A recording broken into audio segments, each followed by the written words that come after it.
எதற்கு மீது நாம் ஆசை வைக்க வேண்டுமோ, எதை விரும்ப வேண்டுமோ, எது சத்தியமோ, எது உண்மையோ அதை என் உள்ள ஏத்துக்க மாட்டேங்குது. இந்த உலக இன்பம், உலக ஆசை, உலக விஷயங்கள், அதன் மீது இருக்கக்கூடிய என்னுடைய நாட்டம் மறுமையின் மீது போக மாட்டேங்குது. அப்ப எது இதை மாத்தோம்? பயம் தான் மாத்தும். மார்க்க விஷயங்களை கேட்க கேட்க தான் ஒரு திருமணத்தில் என்னுடைய நிலைப்பாடுகளை நான் மாத்தணும்னாக்க உடனே முடிய மாட்டேன். ஒரு கொடுக்கல் வாங்கல என்னுடைய நிலைகளை மாற்ற வேண்டும் என்று சொன்னால் என்னால் உடனே முடியல. என்னுடைய பண்புகளை, என்னுடைய குணநலன்களை நான் மாற்ற வேண்டும் என்று ஆசைப்படுகிறேன், உடனே முடியல. எத்தனையோ பழக்க வழக்கங்களை நான் மாற்ற வேண்டும் என்று துடிக்கிறேன், இதெல்லாம் உடனே நடக்குமா? மார்க்க உபதேசங்கள் 1 மணி நேரம் இல்ல 2 மணி நேரம் கேட்டா கூட அதற்கு பயன்படுத்தி நாளைக்கு எதை நான் அடைய வேண்டுமோ அதற்கான ஒரு செயல்பாட்டை இந்த உலகத்தில் நான் செய்ய வேண்டும் என்று சொன்னால் அதற்கு அடிப்படையாக நான் மார்க்கத்தை புரியணும்னா நிறைய மார்க்க விஷயங்களை கேட்கணும். வானவர்கள் சொல்கிறார்கள், உன்னிடத்தில் சொர்க்கத்தை ஆசை வைக்கிறார்கள். சொர்க்கத்தை பார்த்தாங்களா?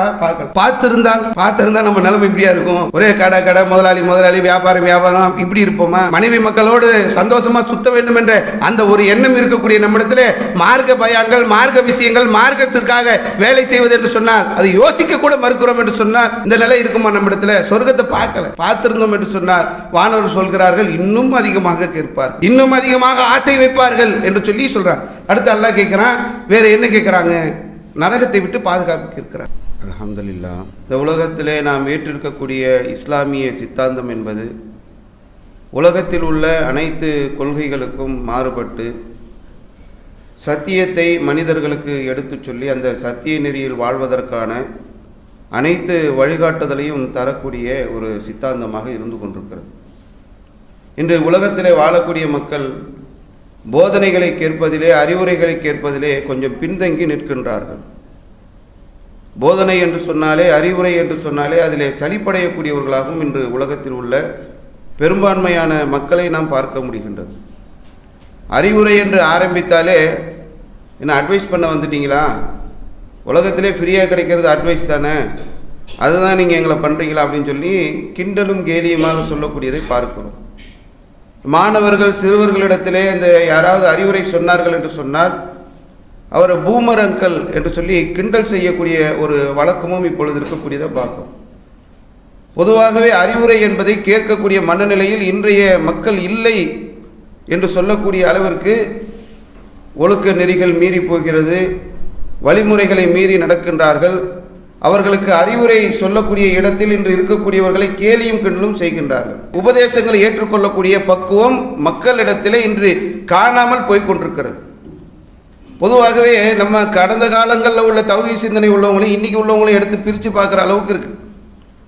கடந்த காலங்களில் எடுத்தீர்கள் என்று சொன்னால் 2 மணி நேரம் பயானு, 1.5 மணி நேரம் பயானை எல்லாம் உட்காந்து பொறுமையாக கேட்ட காலங்கள் இருந்தது. இப்போ எப்படி ஆயிடுச்சுன்னா ரொம்ப பேசுகிறாங்க, ரொம்ப நீட்டமாக போகுது, கொஞ்சம் சுருக்கமாக ஒரு ஷார்ட் அண்ட் ஸ்வீட்டாக சொன்னால் நல்லாயிருக்கும். தாவா பண்ணுறவங்களே எப்படி கேட்குறாங்கன்னா, ஒரு 2 நிமிஷத்தில் கட்டிங் பண்ணி ஒரு செய்தியை கொடுங்க, 2 நிமிஷத்துக்குள்ளே சுருக்கிடுங்க. எதை பற்றி பேசுகிறதா இருந்தாலும் அந்த 2 நிமிஷத்துக்குள்ளே இருக்கணும் அந்த வீடியோ. இன்றைக்கி காலம் மாறிடுச்சு, ஷார்ட்ஸ் உலகம், ரீல்ஸ் உலகம் ஆயிடுச்சு. அப்படியே மனுஷன் வேக வேகமாக போகக்கூடிய உலகத்தில் இருக்கிறான், அப்படியே தள்ளிக்கிட்டே இருப்பான். தள்ளும் போது அந்த 2 நிமிஷத்தில் அவன் மனசில் ஏதாவது போய் பதிகிற மாதிரி பெரிய பெரிய மார்க்க சட்டங்களை எல்லாம் நீங்கள் சுருக்கி ஒரு 2 நிமிஷத்தில் கொடுங்க என்று கேட்கக்கூடிய அளவிற்கு மனநிலைகள் மாறிக்கொண்டிருக்கிறது. உலகம் ஒரு பக்கம் போகட்டும், அது நம்ம ஒன்றும் செய்ய முடியாது. இஸ்லாமியர்கள் எப்படி போக வேண்டும், இஸ்லாமியர்கள் எப்படி இருக்க வேண்டும் என்பதை அல்லாஹ்வுடைய தூதர் அவர்கள் நமக்கு நிறைய சொல்லி தந்திருக்கிறாங்க. 1 2 எல்லாம் கிடையாது. குறிப்பாக ஜும்மாவுக்கு வந்திருக்கிறோம். இந்த ஜும்மாவை பற்றி இஸ்லாமிய மார்க்கம் அல்லாஹ்வுடைய தூதர் நமக்கு என்ன சொல்லித்தராங்க? ஜும்மாவுக்கு வர்றதை பற்றி அல்லாஹ்வுடைய தூதர் சொல்லும்போது, யார் ஒருவர் முதல் நேரத்தில் வருகிறாரோ அவர் ஒரு ஒட்டகம் குர்பானி கொடுத்த நண்பன். ஒட்டகம் குர்பானி இன்னைக்கு கொடுக்க முடியுமா? நம்ம தமிழகத்தில் நான் என்கிட்ட நிறைய கோடியாக பணம் வச்சிருக்கிறேன், நான் ஒட்டக குர்பானி கொடுக்க வேண்டும் என்று நினைக்கிறேன். ஹஜ்ஜி பெருநாள் அப்போ ஒட்டகத்தை கொண்டு வர வேண்டும் என்று சொன்னால் சட்ட அடிப்படையில் இங்கே கொண்டு வர முடியாது. தமிழகத்தில் வைத்து ஒட்டகத்தை குர்பானி கொடுக்க முடியாது. சென்னை உயர்நீதிமன்றம் அதை தடை விதித்திருக்கிறது. இப்போ இந்த சூழலில் ஒட்டக குர்பானி என்பது செல்வந்தர்கள் கொடுக்கக்கூடிய ஒன்று. அது கூட இப்போது உள்ள கால சூழ்நிலையில் நம்ம தமிழகத்தில் இருந்து கொண்டு கொடுக்க முடியாது, வேறு மாநிலங்களில் போய் கொடுக்கலாம். தமிழகத்தில் இருந்து கொண்டு ஒட்டக குர்பானியை கொடுக்க முடியாத ஒரு சூழல் இருக்கும்போது அல்லாஹ்வுடைய தூதர் சொல்கிறாங்க, ஜும்மாவுடைய முதல் நேரத்தில் நீங்கள் வந்து விட்டீர்கள் என்று சொன்னால் ஒட்டகம் குர்பானி கொடுத்த நன்மை. 2வது நேரத்தில் வந்தீர்கள் என்று சொன்னால் மாடு, 7 பேர் ஷேர் சேருவோம், அப்படி இல்லை, தனியாகவே ஒருவர் ஒரு மாடை அறுத்து குர்பானி கொடுத்தால் என்ன நன்மையோ அது 2வது நேரத்தில் வரவரும். மூணாவது நேரத்தில் வரவருக்கு ஆடு, நாலாவது கோழி, ஐந்தாவது முட்டைன்னு சொல்லி அல்லாஹ்வுடைய தூதர் சொன்னாங்க. முட்டைன்னாங்கல்ல, இது கடைசியாக வரவருக்கு. அதற்கு பிறகு வரக்கூடியவர்களுக்கு பதிவேட்டில் பேர் கூட இருக்காது, ரிஜிஸ்டர் கூட பண்ண மாட்டாங்க. வானவர்கள் வெளியே இருக்கக்கூடியவர்கள் இமாம் சலாம் சொல்லி மிம்பரில் அமர்ந்த உடனே வானவர்கள் உள்ளே வந்து விடுவார்கள். அதுக்கப்புறம் யார் வந்தாலும் சரி, நான் இந்த ஏரியாலே 20 வருஷம் தௌஹீத்வாதி, இந்த ஏரியாலே நான் தான் நல்ல தௌஹீதை பேசக்கூடிய ஆள், நான் 5 வேளை கரெக்டாக தொழுவேன், நான் லேட்டாக வந்து, இதெல்லாம் இல்லை. அவங்க இருக்கிற வரைக்கும் ரிஜிஸ்டர் பண்ணுவாங்க.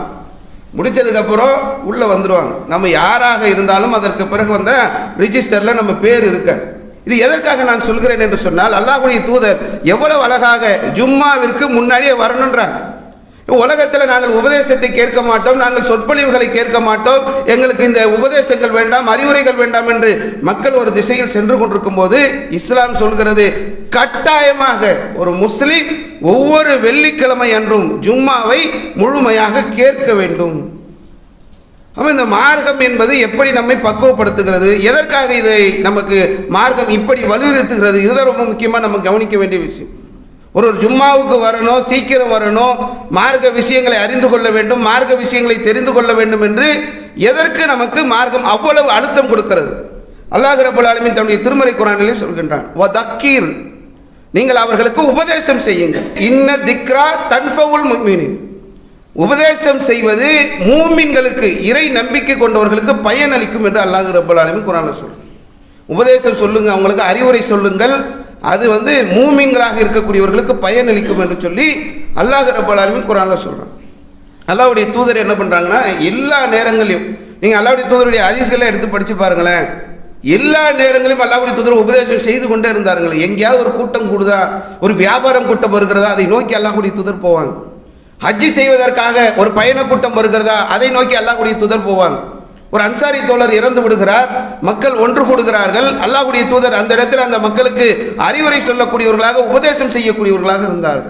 எப்போ பார்த்தாங்க அல்லாஹ்வுடைய தூதருடைய அந்த பழக்க வழக்கங்களை நீங்கள் தொடர்ச்சியாக எடுத்து வாட்ச் பண்ணீங்கன்னாக்கா, மூமின்களுக்கு உபதேசம் செய்கின்ற போது அது அவர்களுக்கு பயனளிக்கும் என்பதை பல நேரங்களில் அல்லாஹ்வுடைய தூதர் அதை நமக்கு செய்து காட்டியிருக்கிறார். ஒரு கடை தெருவுக்கு போறாங்க, ஒருத்தர் கோதுமை விற்கிறாரு, தன்னுடைய கையை உள்ள விடுறாங்க, எடுக்கிறாங்க, உள்ள ஈர கோதுமை, இது என்ன இது, இப்படி செய்யக்கூடியவர்கள் என்னை சார்ந்தவர் இல்லை என்று சொல்லி அவருக்கு உபதேசம் செய்து விட்டு வருகிறார். ஒரு சின்ன குழந்தை சாப்பிடுகின்ற போதே சாப்பாடு அங்கங்க அலைமோது, அல்லாஹ்வுடைய தூதர் சொன்னாங்க, வலது பக்கத்தில் உனக்கு நெருக்கமாக பகுதியிலிருந்து சாப்பிடு, பிஸ்மில்லா என்று சொல்லி சாப்பிடு என்று சொல்லி உபதேசம் செய்யக்கூடியவர்களாக இருந்தார். மூமீன்களாக இருந்தோம் என்று சொன்னால் நமக்கு அந்த உபதேசம் பயனளிக்கும்.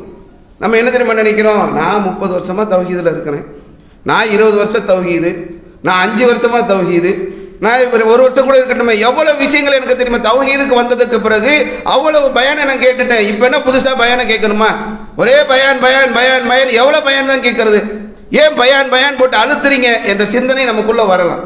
பயான் இருக்குதுல்ல, இது சாதாரணமாக நம்ம கடந்து போயிட முடியாதுங்க. இந்த பயான் என்பது, இந்த மார்க்க அறிவுரை என்பது, இது நமக்கு நிச்சயமாக பயனளிக்கும். எனக்கு பயனளிக்கவில்லை என்று சொன்னால் நான் நிறைய கேட்டுட்டேன், மூசா நபி வரலாறு வேணுமா, இப்ராஹிம் நபி வரலாறு வேணுமா, யூசுப் நபி வரலாறு, என்ன வேணும் சொல்லுங்க, கேள்வி கேளுங்க, பதில் சொல்ல தயாராக இருக்கிறேன். குர்ஆனுடைய அத்தியாயங்களுடைய பெயர் சொல்லணுமா, குர்ஆனில் சொல்லப்பட்ட சட்டத்திட்டங்கள் சொல்லணுமா, போர்க்களங்களை பற்றி பேசணுமா, எதை கேளுங்க, உடனே பதில் சொல்ல தயாராக இருக்கிறேன். ஆனால் கேட்ட அந்த செய்திகள் என்னுடைய வாழ்க்கையிலே என்னுடைய நிலைகளை மாற்றி இருக்கிறதா, அதான் கேள்வி.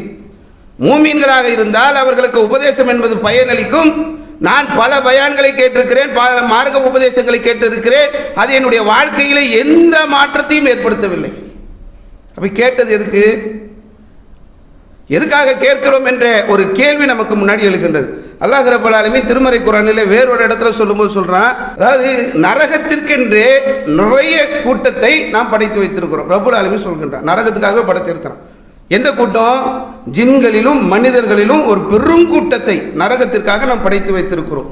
அதில் அல்லாஹ் ரப்பல் ஆலமீன் சொல்லும்போது, லஹும் குலூபுன், அவர்களுக்கு நாம் உள்ளங்களை கொடுத்திருக்கிறோம், லா யஃப்கஹுன பிஹா, அந்த உள்ளங்களை கொண்டு அவர்கள் சிந்திக்க மாட்டார்கள். அவர்களுக்கு நாம் கண்களை கொடுத்திருக்கிறோம், லா யுப்சிருன பிஹா, அந்த கண்களை கொண்டு அவர்கள் பார்க்க மாட்டார்கள். வலகும் ஆதானுல், அவர்களுக்கு நாம் காதுகளை கொடுத்திருக்கிறோம், லா யஸ்மௌன பிஹா, அந்த காதுகளை கொண்டு அவர்கள் கேட்க மாட்டார்கள். உள்ளம் இருக்கிறது, உள்ளத்தை கொண்டு சிந்திக்க மாட்டார்கள். கண்கள் இருக்கிறது, கண்களை கொண்டு பார்க்க மாட்டார்கள். காதுகள் இருக்கிறது, காதுகளை கொண்டு கேட்க மாட்டார்கள். இந்த காதில் வாங்கி அந்த காதில் விட்டு அப்படியே போய்கிட்டே இருக்கிறது. எவ்வளவோ கேட்டோம். காலையில் ஃபஜர் தொழுவிடுமா? யாரை போய் கேளுங்க, முஸ்லீம்களுக்கு கட்டாயம் தொழுது தான் ஆகும். 5 நேர தொழுகை ஒவ்வொரு முஸ்லீமின் மீது கட்டாய கடமை. நீ தௌஹீத் பேசக்கூடிய நமக்கு 5 இல்லை 4 ஆக்கிட்டாங்க. ஃபஜரா இன்னைக்கு இவ்வளோ கூட்டம் இருக்கிறோங்க. சிலர் வியாபாரத்துக்காக வெளியிலேருந்து இந்த பகுதிக்கு வந்திருப்போம். இந்த பகுதியில் உள்ளவங்க ஃபஜரில் இந்த நேரத்தில் நம்ம இங்கே இருந்தோமா? வெளியிலேருந்து வந்த நம்ம ஃபஜர் நேரத்தில் நம்முடைய நிலைமை என்ன? 5 நேரம் தொழ வேண்டும் என்பது இன்னைக்கு ஏதோ புதுசாக சொல்லக்கூடிய ஒன்றா? 20 வருட பயானில் பல தடவை கேட்ட ஒரு விஷயம். என்னுடைய வாழ்க்கையில் அது மாற்றத்தை ஏற்படுத்தி இருக்கிறதா? இந்த காதில் வாங்கி அந்த காதில் விடுறது. எதை நாம் கேட்கிறோமோ, எதை நாம் படிக்கிறோமோ, அதை நம்முடைய உள்ளங்களை கொண்டு இதுவரைக்கும் நம்ம சிந்தித்திருக்கிறோமா? சிந்திக்கவில்லை என்று சொன்னால், அந்த உபதேசம் எனக்கு பயனளிக்கவில்லை என்று சொன்னால் என் நிலைமை என்ன? நான் மூமினா? நான் இறை நம்பிக்கை கொண்டவனா? இந்த குர்ஆன் வசனம் நமக்கு பதிலளிக்கின்றது. உலாயிக்க கல்லன்னாம், அவர்கள் கால்நடைகளை போன்றவர்கள். மார்க்க உபதேசங்களை படிக்கின்ற போது, மார்க்க உபதேசங்களை கேட்கின்ற போது, அதை நாம் நம்முடைய சிந்தனையை செலுத்தி அதில் நம்முடைய மாற்றங்களை நாம் கொண்டு வரவில்லை என்று சொன்னால் கால்நடைகளை போன்றவர்கள். கால்நடைனா என்ன? திட்டும்போது பயன்படுத்துவாங்கல்ல, நாய், பன்னி, கழுத, இந்த கால்நடைகள், இதை போன்றவர்கள். அல்லாஹ் ரப்பல் ஆலமீன் இன்னொரு படி தாண்டி சொல்கின்றான், பல்ஹும் அதல், அது கூட கிடையாது, அதை விட மோசம். எவ்வளவு கடுமையான ஒரு வார்த்தை தெரியுமா இது? எவ்வளவு கேவலமாக திட்டுவோமோ அந்த கேவலத்தை விட ஒரு கேவலமாக ரப்பல் ஆலமீன் சொல்கின்றான், அவர்களுக்கு உள்ளங்களை நாம் கொடுத்திருக்கிறோம், அந்த உள்ளங்களை கொண்டு அவர்கள் சிந்திக்க மாட்டார்கள். அவர்களுக்கு நாம் கண்களை கொடுத்திருக்கிறோம், கண்களை கொண்டு அவர்கள் பார்க்க மாட்டார்கள். காதுகள் வழங்கப்பட்டிருக்கிறது, அதை கொண்டு அவர்கள் கேட்க மாட்டார்கள் என்றால் ரப்பல் ஆலமீன் சொல்லித்தரான். நிறைய விஷயங்கள் இருக்கிறது. கண்ணு, காது, இதெல்லாம் நமக்கு எதற்கு வழங்கப்பட்டிருக்கிறது என்பதை சிந்தித்து பார்த்து நம்ம செயலாற்ற வேண்டிய கடமை நமக்கு இருக்கிறது. பொதுவாக இந்த பயானு வேறு விஷயத்துக்குள்ளே போக வேண்டாம். பயான் கேட்குறோம்ல, பயானுடைய முக்கியத்துவத்தை புரிஞ்சுக்குங்க. ஏன்னா நம்ம ஜும்மா மிம்பரில் ஏறின உடனே இன்றைக்கா நீங்கள் இந்த பக்கம் இருந்து அந்த பக்கம் பாருங்களேன், 4 பேர் கொட்டாய் விடுவாங்க. ஜும்மா மிம்பரில் ஏறுகின்ற போதே வரும்போதே நமக்கு அதில் ஒரு அசால்ட்னஸ் வந்துடுது. ஜும்மா என்று சொன்னால் எதற்கு அந்த ஜும்மா, என்ன தேவை, எதற்காக ஜும்மாவுக்கு போகிறோம், என்னுடைய உள்ளத்தில் இருக்கக்கூடிய ஆசாபாசங்கள், அசிங்கங்கள், உலக இன்பங்கள், உலக மோகங்கள், உலகத்தின் மீது இருக்கக்கூடிய பற்று, உலகத்தில் நிறைய விஷயங்கள் என்னுடைய மொத்த சிந்தனையை மழுங்கடித்து வைத்திருக்கிறது. அதை மீட்டெடுக்க வேண்டிய, அதை சரி செய்ய வேண்டிய ஒரு தேவை எனக்கு இருக்கிறது. அதற்காக நான் ஒரு இடத்துல நான் அமர்கின்றேன் என்று சொன்னால் அதில் எனக்கு எவ்வளவு ஆர்வம் இருக்க வேண்டும், எவ்வளவு அதில் தெளிவு இருக்க வேண்டும். ஆனால் வரும்போதே கொட்டாயோடு வரோம்னா, வரும்போதே எல்லாரும் பார்த்தோம்னாக்கா ஜும்மான்னு சொன்னாக்கா ஜும்மா தானே போய்க்கும், எத்தனை மணிக்கு தொழுகை நேரம் நமக்கு தெரியாது, அந்த நேரத்துக்கு போய்க்கும். இப்படி வரக்கூடிய ஒரு நிலை இருக்கிறது. எல்லாத்தையும் இழந்துருவோம். நம்ம 40 வருஷம் தொழுதுருப்போம், பட்டியல் எடுத்து பார்த்தாக்கா 30 வருஷம் காணாமல் போயிருக்கும். இப்போ இதெல்லாம் நம்ம வாழும்போது இதெல்லாம் நம்ம கவனத்தில் கொள்ளணும். அல்லாஹ்வுடைய தூதர் சொல்கிறாங்க, பயானை சாதாரணமாக போகிறோம். அல்லாஹ் என்ன பண்ணுறான்னா நிறைய வானவர்களை படைச்சு வச்சிருக்கிறாங்க. வானவர்கள் என்ன பண்ணுவாங்கன்னா, நமக்கு நன்மை எழுத ஒரு வானவர், தீமை எழுத வானவர், ஒவ்வொருத்தருக்கு தனித்தனியாக வச்சுட்டான் அல்லாஹ். இது இல்லாமல் ஃபஜர் நேரத்தில் ஒரு வானவர் கூட்டம் வருவாங்க, பதிவு செய்யறதுக்காக வருவாங்க. யாரெல்லாம் பள்ளியில் இருக்கிறாங்க, யாரெல்லாம் ஃபஜர் தொழுகிறாங்க, எல்லாம் ரிஜிஸ்டர் அல்லாஹ் கிட்ட போய்கிட்டே இருக்கும். அசர் நேரத்தில் ஒரு கூட்டம் வருவாங்க, அவங்க ரிஜிஸ்டர் எடுப்பாங்க. இப்படி நிறைய அல்லாஹ் படைச்சிருக்கான். ஒரு வானவர் கூட்டம் உலகத்தில் சுற்றி தெரியுமா? புகாரியில் வரக்கூடிய 6408 போய் படித்து பாருங்களேன். வாய்ப்பு இருந்தால் ஃபோனில் வச்சுருப்பீங்க. 6408 இந்த ஹதீஸை திரும்ப திரும்ப கூட படிக்கலாம் நம்ம. அதில் வானவர்கள் வருகிறார்கள், இந்த பூமி ஃபுல்லாக தேடுறாங்க. எதை தேடுறாங்க தெரியுமா? எங்காவது மார்க்க உபதேசங்கள் நடந்து கொண்டிருக்கிறதா என்பதை தேடிக்கிட்டே இருப்பாங்களாம். அப்படி மார்க்க உபதேசங்கள் நடக்கக்கூடிய சபைகள் அவர்கள் அறிந்தார்கள் என்று சொன்னால் அந்த சபைக்கு அவங்க வந்துடுவாங்க. வந்துட்டு அவங்க என்ன செய்வார்கள் என்று சொன்னால் தங்களுடைய இறக்கைகளால் அந்த சபையை அவர்கள் பாதுகாப்பார்கள். ஹதீஸில் வரக்கூடிய செய்தி. அந்த சபையில் அதை பாதுகாப்பை முடிச்சுட்டு நிகழ்ச்சி முடிஞ்சதுக்கப்புறம் அல்லாஹ் கிட்ட போவாங்க. அங்கே நடக்கக்கூடிய அந்த உரையாடலை அல்லாஹ்வுடைய தூதர் நமக்கு சொல்லித்தராங்க. என்ன நடக்கும்? அங்கே போன உடனே அல்லாஹ் கேட்பான். எல்லாவற்றையும் தெளிவாகவே சொல்லிடுறாங்க. அனைத்தையும் அறிந்து வைத்திருக்கக்கூடிய ரப்புல் ஆலமீன் வானவர்களிடத்தில் கேட்பான், எங்கப்பா போயிட்டு வந்தீங்க, இங்கே போனோம், என்ன நடந்துச்சு, அங்கே என்ன பார்த்தீங்க, என்னுடைய அடியார்களை எந்த நிலையில் நீங்கள் கண்டீர்கள் என்று கேட்கின்ற போது வானவர்கள் சொல்வார்கள், அங்கு அவர்கள் உன்னை புகழக்கூடியவர்களாக, உன்னை துதிக்கக்கூடியவர்களாக, உன்னை போற்றக்கூடியவர்களாக அவர்களை நாங்கள் பார்த்தோம் அப்படின்னு சொல்லி வானவர்கள் சொல்லுவாங்க. அப்போ அல்லாஹ் கேட்பானா, என்ன துதிக்கிறாங்களா, என்னை போற்றுகிறார்களா, என்னை புகழ்கிறார்களா? என்னப்பா சொல்றீங்க, என்னை புகழக்கூடியவர்களா பார்த்தீங்களா என்று கேட்கின்ற போது உன் கண்ணியத்தின் மீது ஆணையாக அப்படிதான் பார்த்தன்றான். அப்போ மாணவர்கள் கிட்ட அல்லாஹ் கேட்கிறான், அவர்கள் என்னை பார்த்திருக்கிறார்களா? உன் மீது சத்தியமாக அவர்கள் உன்னை பார்த்தது கிடையாது. அல்லாஹ்வை யாருமே பார்க்கல. உலகத்தில் யாரெல்லாம் அல்லாஹ்வை போற்றுகிறார்களோ, அல்லாஹ்வை துதிக்கிறார்களோ, அல்லாஹ்வை புகழ்கிறார்களோ, யாருமே அல்லாஹ்வை பார்க்கல. பெரிய கான்செப்ட் இன்னைக்கு உலகத்தில் என்னன்னா, கடவுளை நம்ப வேண்டும் என்று சொன்னால் கண்களால் பார்க்க வேண்டும். இன்னைக்கு இல்லை, மனித குலம் படைக்கப்பட்ட ஆரம்ப காலத்திலிருந்தே எல்லாருமே அதான் கேட்டாங்க. ஒவ்வொரு இறைத்துதர்கள் வரும்போதும் என்னவோ அல்லா அல்லான்ற கண் முன்னாடி கொண்டு வந்து காட்ட நம்பிட்டு போகிறோம் அப்படின்னா, கண்ணு முன்னாடி பார்க்கின்ற போது வரக்கூடிய நம்பிக்கை பார்க்காமல் வராது என்கிற அடிப்படையில் ஒவ்வொருத்தருடைய நிலையும் அப்படித்தான் இருந்தது. ஒவ்வொரு இறைத்துதர்களும் பெரிய அளவுக்கெல்லாம் கஷ்டப்படுத்தப்பட்டாங்க. மூசா அலைஹிஸ்ஸலாம்லாம் ஒரு நேரத்தில் எப்படி ஆகிட்டாங்கன்னா, எல்லாம் நான் உன்னை பார்க்கணும்னு ஆசைப்படுறேன்ட்டாங்க. அல்லாஹ் சொன்னா, என்னுடைய காட்சி இந்த மலைக்கு தருகிறேன் என்று சொல்லி மலைக்கு காட்சி தருகிறான். மலை தூள் தூளாக போயிடுச்சு. மூசா அலைஹிஸ்ஸலாம் மூர்ச்சை விழுந்து எழுந்து அதற்கு பிறகு அவர்கள் சுப்ஹானல்லாஹ், நீ தூய்மையானவன் என்று சொல்லி புகழக்கூடிய ஒரு நிலையை நம்ம குர்ஆனில் பார்க்கிறோம். அப்போ இப்படி அல்லாஹ் ரப்பல் ஆலமீனை பார்க்காமலே இந்த உலகத்தில் புகழ்ந்து கொண்டிருக்கிறார்கள், துதித்து கொண்டிருக்கிறார்கள். எதுக்கு நான் சொல்றேன்னா, இது செய்தி எதுக்கு? அல்லாஹ் யாரு? முஸ்லீம்கள் கிட்ட போய் கேளுங்களேன், அல்லாஹ் யாருப்பா? அல்லாஹ்வுக்கு உருவம் இல்லைன்றாங்க. உருவமற்ற இறைவனுக்கு உண்மையானவர். எந்த இறைவனை வணங்குகின்றோமோ அவனை பற்றிய அறிவு முஸ்லீம்களிடத்தில் இல்லை. குர்ஆனை படிக்கிறாங்க, ஹதீஸை படிக்கிறாங்க, பயான்களை கேட்குறாங்க, சிந்திக்கலை. கால்நடை விட மோசம்னு சொல்லாமல் வேறு என்ன சொல்கிறது? அல்லாஹ்வுக்கு உருவம் இல்லை என்று சொன்னால் மார்க்கம் அப்படி சொல்கிறதா? குர்ஆன் அப்படி சொல்கிறதா? அல்லாஹ்வுடைய தூதர் அப்படி சொல்கிறார்கள். நிறைய செய்திகள் இருக்கிறது. இந்த செய்தியை சொன்னதுனால ஒரு விஷயத்தை நம்ம தொட்டு காட்ட வேண்டிய தேவை இருக்கிறது. உலகத்திலே பணிவாக நடக்கக்கூடியவர்களுடைய நம்பிக்கை எப்படி இருக்கும் என்று சொன்னால், எங்களுடைய இறைவனை நாங்கள் மறுமையில் காண்போம் என்று சொல்லிவிட்டு அவர்கள் சொல்லுவார்கள், இன்னகும் இலைகி ராஜூன், எங்களுடைய திரும்புதல் எங்களுடைய இறைவனிடத்தில் இருக்கிறது. நாளைக்கு மறுமையில் நாங்கள் போய் எங்கள் அல்லாஹ்வை பார்ப்போம், எங்கள் ரப்பை பார்ப்போம், எங்களுடைய இறைவனை பார்ப்போம், நாங்கள் அவனிடத்தில் தான் திரும்ப போகிறோம் என்று சொல்லி சொல்லக்கூடியவர்களாக இருப்பார்கள். ஃபமன் கான யர்ஜூ லிகாஹ ரப்பிஹி, யார் தங்களுடைய இறைவனை பார்க்க வேண்டும் என்று ஆசைப்படுகிறீர்களோ, இல்லாத ஒன்று தான் பார்க்க போறாங்களா? யார் தங்களுடைய இறைவனை பார்க்க வேண்டும் என்று ஆசைப்படுகின்றீர்களோ, ஃபல் யமல் அமலன் சாலிஹன், அல்லாஹ்வை பார்க்க வேண்டும் என்ற ஆசை நமக்கு இருந்தது என்று சொன்னால் இந்த உலகத்தில் வாழ்கின்ற போது நல்ல அமல்கள் செய்ய வேண்டும். ஒரு காலத்திலும் ஒரு நேரத்திலும் உங்களுடைய இறைவனுக்கு அவனுடைய வணக்க வழிபாடுகளிலே நீங்கள் இணை வைத்து விடாதீர்கள். முஸ்லீம் சமுதாயத்துடைய நிலையை எடுத்து பார்த்தோன்னாக்கா ஆச்சரியமா இருக்கு. எந்த ஷிர்கை ஒழிப்பதற்காக இந்த கொள்கை வந்ததோ, எந்த இணை வைப்பை இந்த கொள்கை தரைமட்டமாக்கியதோ, அந்த கொள்கையின்பால் இஸ்லாமிய மக்கள் இன்று திரண்டு நின்று கொண்டிருக்கிறார்கள் என்று சொன்னால் நமக்கு மிகப்பெரிய ஆச்சரியமாக இருக்கிறது. ரப்புல் ஆலமீனை பற்றிய அறிவு இல்லாதவர்களாக வாழ்ந்து கொண்டிருக்கிறார்கள். அல்லாஹ்வுடைய தூதர் சொன்னாங்க, நாளைக்கு மறுமை நாளில் தங்களுடைய இறைவனை முழு நிலவை பார்ப்பது மாதிரி. இது வரிசையில் நிற்கும் போது பிரச்சனை தெரியல, உனக்கு தெரியல, எனக்கு தெரியல, அந்த பிரச்சனைலாம் இல்லை. மகசர் மைதானத்தில் முழு நிலவை பார்ப்பது போன்று உங்களுடைய இறைவனை நீங்கள் பார்ப்பீர்கள் என்று சொல்லி அல்லாஹ்வுடைய தூதர் அவர்கள் நமக்கு சொன்னாங்க. அந்த இறைவனை பார்க்காமலே நாம் துதித்து கொண்டிருக்கிறோம், புகழ்ந்து கொண்டிருக்கிறோம், போற்றி கொண்டிருக்கிறோம். அல்லாஹ் ரப்பல் ஆலமீன் கேட்கின்ற போது அவர்கள் என்னை பார்த்திருந்தால், ரொம்ப அருமையான ஒரு அந்த ஹதீஸ் இருக்குது. அவங்க என்னை பார்த்திருந்தா என்ன, பார்த்திருந்தா சொல்லவா வேணும்? ஏன்னா அல்லாஹ்வுடைய தூதர் சொன்னாங்களே, நீங்கள் அறியாதவற்றை நான் அறிகின்றேன், நான் அறியக்கூடியதை நீங்கள் அறிந்தீர்கள் என்று சொன்னால் குறைவாக சிரிப்பீர்கள், அதிகமாக அழுவீர்கள். நாங்கள் நிறைய விஷயங்களை நம்ம சிந்திக்காமலே இருக்கிறோம். அல்லாஹ்வை நம்ம பார்த்துருந்தா நம்ம நிலைமை என்ன? நிறைய வணங்குவோம், நிறைய துதிப்போம், நிறைய அல்லாஹ் மறைச்சி வச்சிட்டான். மறுமையில் வா பார்த்துக்குவோம். உலகத்திலே உனக்கு கொடுக்கப்பட்ட இந்த பகுத்தறிவை பயன்படுத்தி என்னை நீ புரிந்து, என்னை நீ தெரிந்து இந்த உலகத்தில் நீ வணக்க வழிபாடுகளை அமைத்துக் கொள்ள வேண்டும் என்று சொல்லி அல்லாஹ் ரப்பல் ஆலமீன் ஏற்பாடு செஞ்சுட்டான். அடுத்து கேட்குறான் அல்லாஹ், சரி வேற என்ன கேட்குறாங்க அவங்க அப்படின்னு கேட்கும்போது வானவர்கள் சொல்கிறாங்க, உன்னிடத்தில் சொர்க்கத்தை ஆசை வைக்கிறார்கள்.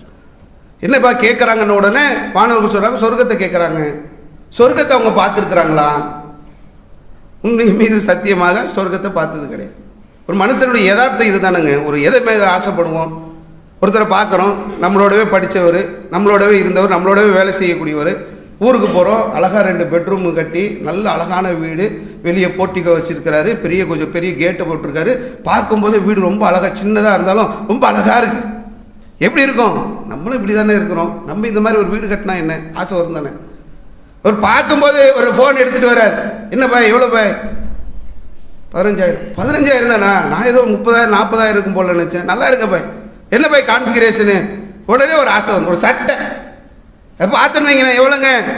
ஒரு 350 ரூபான்னு சொன்னோன்னு வைங்களேன். 350 தானே? நான் ஒரு 700 800 இருக்குன்னு நினச்சேன். எங்கே வாங்கினீங்க, என்ன ஏது? ஒரு ஆசை வரும். மனுஷனுடைய யதார்த்தம் இது. சொர்க்கத்தை பார்க்காமலே சொர்க்கத்தின் மீது ஆசை வைத்திருக்கிறார்கள், சொர்க்கத்தை அல்லாஹ்விடத்தில் கேட்கிறார்கள் என்று சொல்லி அவங்க சொல்றாங்க. சொர்க்கத்தை பார்த்திருக்கிறாங்களா? பார்க்கல. பார்த்திருந்தா சொர்க்கத்தை பார்க்கலங்க, யாருமே பார்க்கல. பார்க்கலன்னா என்ன? சொர்க்கத்தை பற்றி அல்லாஹ்வுடைய தூதர் சொல்றாங்க, எந்த மனித கண்களும் சொர்க்கத்தை பார்த்தது கிடையாது. வலா உதுனுன் சமியன், எந்த மனித காதுகளும் அந்த வர்ணனையை முழுமையாக கேட்டதில்லை. எந்த மனித உள்ளமும் சொர்க்கத்தை பற்றி முழுமையாக சிந்தித்து கூட பார்க்க முடியாது. எல்லாம் பெரிய பெரிய வார்த்தைகளை போட்டாங்க அல்லாஹ்வுடைய தூதர்.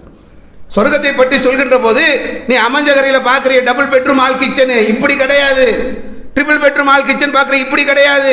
எத்தனையோ மாட மாளிகைகளை பார்த்துருப்பேன், இப்படி கிடையாது. சொர்க்கம்னா அது தனி.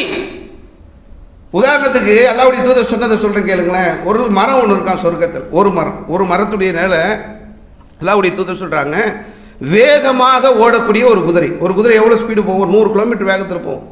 வேகமாக ஓடக்கூடிய ஒரு குதிரை அந்த மரத்துடைய நிழலை கடக்க வேண்டும் என்று சொன்னால் 100 ஆண்டுகளாகும், 100 வருஷம். ஒரு 100 கிலோமீட்டர் வேகத்தில் 1 மணி நேரத்தில் 100 கிலோமீட்டர் போயிடும். ஒரு நாளில் எவ்வளோ தூரம் போவோம்? ஒரு வாரத்தில் எவ்வளவு போவோம்? ஒரு மாசத்தில் எவ்வளவு போவோம்? ஒரு வருஷத்தில் எவ்வளவு போவோம்? என் வாழ்நாள் முழுக்க கடந்தும் கூட அந்த நிலை கடந்து கொண்டிருக்கணும்னா எவ்வளவு பிரம்மாண்டமாக இருக்கும். இன்னைக்கு இந்த அண்ட சராசரங்களை பற்றி ஆய்வு செய்யக்கூடிய விஞ்ஞானிகள் சொல்கிறார்கள், இந்த ஒரு சூரிய குடும்பத்தை தாண்டி பல சூரிய குடும்பங்கள் இருக்கிறது. ஒரு சூரிய குடும்பத்தை கூட இன்னும் முழுமையாக ஆய்வு செய்ய முடியவில்லை. பிரம்மாண்டமான சொர்க்கம் எப்படி இருக்கும்? ஒரு மரத்துடைய நிழல் அப்படி இருக்கும் என்று சொன்னால், சாதாரணமாக ஒரு இடத்துக்கு போகிறோம், மலைச்சி நிற்கிறோம். சில காட்சிகள், வீடியோ காட்சிகள் மொபைலில் பார்க்கும்போது எவ்வளவு பிரம்மாண்டமாக இருக்குது, எவ்வளவு அற்புதமாக இருக்கிறது என்று சொல்லி எந்த ஊர் எந்த ஏரியா தேட ஆரம்பிக்கிறோம். சொர்க்கம் எப்படி இருக்கும்? எந்த கண்ணும் பார்த்தது கிடையாது, எந்த காதும் கேட்டதும் கிடையாது. கண்ணு பார்க்கணும்னா உங்கள் கண்ணு என் கண்ணு இல்லைங்க. இந்தியாவில் நீங்கள் 5000 கோடி ரூபாய் செலவு பண்ணி ஒரு கல்யாணம் பண்ணி வச்சிருக்கிறார்ல ஒருத்தர், அவருடைய வீடு தெரியுமா? இந்தியாவிலே சொகுசு பங்களா, 13 மாடி கட்டடம், மகாராஷ்டிராவில். ஒரு மாதத்துக்கு 6 லட்சம் யூனிட் கரண்ட் பில் வருதான். எவ்வளவு சொகுசு இருக்கும் அந்த பங்களாவில், யோசிச்சு பாருங்க. இவர் அம்மானி கண்ணு கூட அந்த சொர்க்கத்தை பார்த்தது கிடையாது. கொஞ்சம் இது நம்ம சொர்க்கம்னாக்கா ஏதோ அற்பமாக நினைக்கிறோம். நம்ம எதற்காக என்னுடைய உள்ளம் பக்குவப்பட வேண்டும், எதற்காக நான் பயானை கேட்க வேண்டும், மார்க்க உபதேசங்கள் என்னுடைய உள்ளத்தில் எதற்காக மாற்றத்தை ஏற்படுத்த வேண்டும் என்று சொன்னால், அம்பானிலாங்க தூசு. அதுக்கு மறுமையிலே ரப்பல் ஆலமீன் சொர்க்கத்தில் தர இருக்கிறானே அந்த அற்புதங்களுக்கு முன்னால் உலகத்தில் இருக்கக்கூடிய எந்த இன்பமாக இருந்தாலும் சாதாரண விஷயமா போயிடும். 13 மாடி கட்டணம். நீங்க புருனே சுல்தான் இருக்கார், அவரை பற்றி நம்ம எடுத்து பார்க்கும்போது 7000 கார் வச்சிருக்கிறாங்க. ஒரு காருடைய சில மதிப்புகளை நம்ம எடுத்து பார்க்குறோம். 250 கோடி ரூபாய் ஒரு காரு. காருக்குள்ளே 250 கோடி ரூபாய் இருந்தால் அமைஞ்சகரையில் நம்ம ஒரு தெரு ஃபுல்லாக வீடு கட்டிடலாங்க. சாதாரண பணம் இல்லை. ஒரு லக்ஸரி காருடைய விலை இன்னைக்கு ஃபெராரியில் போட்டிருக்கிறோம் 530 கோடி ரூபாய் ஒரு காருடைய விலை. உலகத்திலே உள்ள விலை உயர்ந்த கார்களை 7000 கார் நிற்க வச்சிருக்கிறார். ஒரு 3 கார் நிற்க வைக்கணும், ஒரு வீடு வேணும். 7000 கார் விற்கணும், எத்தனை தெரு வேணும்னு கணக்கு பண்ணிங்க. இப்படி வாழ்ந்துட்டு இருக்கிறார். 200 ஃப்ளைட் வச்சிருக்கிறார். 200 விமானங்கள் அவருக்காக தனியாக இயங்கி கொண்டிருக்கிறது. ஆயிரக்கணக்கான அறைகள் கொண்ட மாட மாளிகையில் இன்னைக்கு புருனே சுல்தான் வாழ்ந்து கொண்டிருக்கிறார். இன்னைக்கு கரண்ட்டில் உலகத்திலே இப்படின்னா மறுமையில் எப்படி இருக்கும்? ஒரு உதாரணம் சொல்கிற கேளுங்களேன். நாளைக்கு மறுமையில் எல்லாம் ஒரு மாளிகையை தருவானா, முத்தில் ஒரு மாளிகை, பவள மாளிகை, பளிங்கு மாளிகை, கண்ணாடி மாளிகை, நிறைய உலகத்தில் பார்த்தாச்சு. கண்ணு பார்த்தது தானே எல்லாமே. பார்க்காத ஒன்று இருக்கிறது முத்து மாளிகை. இந்த முத்து மாளிகை அல்லாஹ்வுடைய தூதர் சொல்லும்போது சொன்னாங்க, அதனுடைய ஆரம்பத்திலிருந்து கடைசி 60 மைல், அதனுடைய கீழே இருந்து அதனுடைய உயரம் 60 மைல். 60 மைல் எவ்வளோ தெரியுமா? கிட்டத்தட்ட 90 கிலோமீட்டர் கிட்ட போகும். இங்கேருந்து இப்படி போகணும்னு சொன்னாங்க திண்டிவனத்தை நெருங்கிடலாம் போல. ஒரு மாளிகையுடைய அகலம் எங்கேயா பார்த்துருக்குறோமா? எத்தனை அரண்மனைக்கு போயிருப்போம், எவ்வளவு மாட மாளிகை, எவ்வளவு கோபுரங்களை பார்த்துருப்போம். இப்படி 60 மைல் அகலத்தில் எதையாவது ஒன்று பார்த்துருக்கிறீங்களா? 60 மைல் உயரத்தில் எதாவது பார்த்துருக்கிறீங்களா? மனுஷனால சாத்தியமே இல்லை, வாய்ப்பே கிடையாது. இன்னைக்கு புரூஜுல் அரபுன்னு துபாயில் 110 மாடி கட்டி வச்சிருக்கிறான். அதோடைய ஹைட் எவ்வளோ தெரியுமா? 870 மீட்டர், 1 கிலோமீட்டர் கூட கிடையாது. அவ்வளவு பெரிய பொருளாதாரம், உலகத்திலே பெரிய வல்லுநர்கள்லாம் வந்து கட்டப்பட்ட அந்த மாளிகையுடைய மொத்த ஹைட்டு 1 கிலோமீட்டர் கூட கிடையாது. சவுதியில் பிரம்மாண்டமாக கிளாக் டவர் கட்டி வச்சிருக்கிறான் 1100 மீட்டர், 1 கிலோமீட்டரை விட கொஞ்சம் கூட, இவ்வளவுதான் 90 கிலோமீட்டர். அதாவது எதற்கு மீது நாம் ஆசை வைக்க வேண்டுமோ, எதை விரும்ப வேண்டுமோ, எது சத்தியமோ, எது உண்மையோ அதை என் உள்ள ஏற்றுக்க மாட்டேங்குது. இந்த உலக இன்பம், உலக ஆசை, உலக விஷயங்கள், அதன் மீது இருக்கக்கூடிய என்னுடைய நாட்டம் மறுமையின் மீது போக மாட்டேங்குது. அப்ப எது இதை மாற்றும்? பயம்தான் மாற்றும். இந்த மார்க்க விஷயங்களை கேட்க கேட்க தான் ஒரு திருமணத்தில் என்னுடைய நிலைப்பாடுகளை நான் மாற்றணும்னாங்க உடனே முடிய மாட்டேங்குது. ஒரு கொடுக்கல் வாங்கல என்னுடைய நிலைகளை மாற்ற வேண்டும் என்று சொன்னால் என்னால் உடனே முடியலை. என்னுடைய பண்புகளை, என்னுடைய குணநலன்களை நான் மாற்ற வேண்டும் என்று ஆசைப்படுகிறேன், உடனே முடியலை. எத்தனையோ பழக்க வழக்கங்களை நான் மாற்ற வேண்டும் என்று துடிக்கிறேன், இயலல். இதெல்லாம் உடனே நடக்குமா? அப்போ இந்த மார்க்க உபதேசங்கள் 1 மணி நேரம் இல்லை 2 மணி நேரம் கேட்டுச்சா கூட அதற்கு பயன்படுத்தி நாளைக்கு எதை நான் அடைய வேண்டுமோ அதற்கான ஒரு செயல்பாட்டை இந்த உலகத்தில் நான் செய்ய வேண்டும் என்று சொன்னால் அதற்கு அடிப்படையாக நான் மார்க்கத்தை புரியணும்னா நிறைய மார்க்க விஷயங்களை கேட்கணும். மார்க்க சட்டத்திட்டங்களில் மார்க்கத்தில் உள்ள அந்த நெளிவு சுழிவுகளை நான் அறிந்து கொள்ள வேண்டும் என்று சொன்னால் அதில் நிறைய நான் என்னுடைய கவனங்களை செலுத்தணும். அதுக்கு தான் இந்த பயம். அதுதான் அல்லாஹ் இதில் வானவர்கள் சொல்கிறார்கள், உன்னிடத்தில் சொர்க்கத்தை ஆசை வைக்கிறார்கள். சொர்க்கத்தை பார்த்தாங்களா? பார்க்கல. பார்த்திருந்தால் நம்ம நிலைமை இப்படியா இருக்கும்?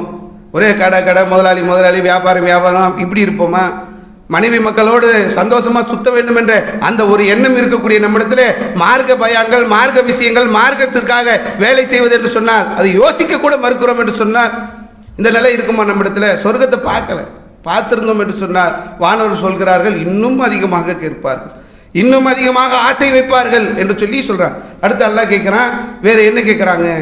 நரகத்தை விட்டு பாதுகாப்பு கேட்கிறார். நரகம் என்பது எப்படிப்பட்டது என்பதை நம்ம நிறைய நேரங்களில் கேட்டிருக்கோம். இப்போ சமீபத்தில் சவுதியில் வெப்ப அலை, இந்த வெப்ப அலை வீசினதில் 1300க்கு மேற்பட்டவர்கள் இறந்துருக்கிறோம். வெப்ப அலை வீசினதுக்கு வெப்பம் தாங்க முடியாமல் 1300 பேருக்கு மேலே இறந்து போயிருக்கிறாங்க. அது இந்தியாவிலையும் தற்பொழுது வெப்ப அலைகள் தாக்கக்கூடிய ஒரு பருவ சூழல்கள் மாறிக்கொண்டிருக்கிறது. இந்த வெப்ப அலையே நம்மளால் தாங்க முடியாது என்று சொன்னால், காலில் போடக்கூடிய அந்த செருப்பு காரணமாக மூளையில் உருகும் என்று சொன்னால் அது எப்படி இருக்கும்? எவ்வளோ கடுமை, எவ்வளோ வேதனை இருக்கும்? அதெல்லாம் புரிஞ்சுக்காமலே வாழ்ந்து இப்படியே நம்ம போய்விட்டோம் என்று சொன்னால் நாளைக்கு மறுமையில் போய் எவ்வளோ பெரிய கை சேரும். அப்போ இந்த பயான் என்பது ரொம்ப முக்கியமான ஒன்று. அதில் நம்ம கவனம் செலுத்த வேண்டும். அதற்காகத்தான் அல்லாஹ்வுடைய தூதர் அவர்கள் அந்த மார்க்க விஷயங்களை கேட்பதற்கு ஆர்வமூட்டுறாங்க. இதற்காக பதிவு செய்வதற்காக வானவர்கள் சுற்றி கொண்டிருக்கிறார்கள். அந்த சபைகளுக்கு போகணும், அது மாதிரியான நிகழ்ச்சிகளுக்கு போகணும், அதில் ஆர்வம் காட்ட வேண்டும், அதிகமான மார்க்க போதனைகளை கேட்க வேண்டும். அந்த மார்க்க போதனைகளை கேட்பதன் மூலமாக மறுமையிலே வெற்றியடையக்கூடிய அந்த பாக்கியத்தை நாம் அடைய வேண்டும். அப்படிப்பட்ட நிலையை அல்லாஹ் நமக்கு ஏற்படுத்த வேண்டும் என்று என்னுடைய முடித்துக் கொள்கின்றேன். வாகரதாவானா அல்ஹம்துலில்லாஹி ரப்பில் ஆலமீன். இஸ்லாம் மற்றும் சமுதாய செய்திகளை அறிந்து கொள்ள தமிழ்நாடு தௌஹீத் ஜமாஅத் யூடியூப் பக்கத்தை உடனடியாக சப்ஸ்கிரைப் செய்து கொள்ளுங்கள். மேலும் பெல் பட்டனையும் கிளிக் செய்து கொள்ளுங்கள்.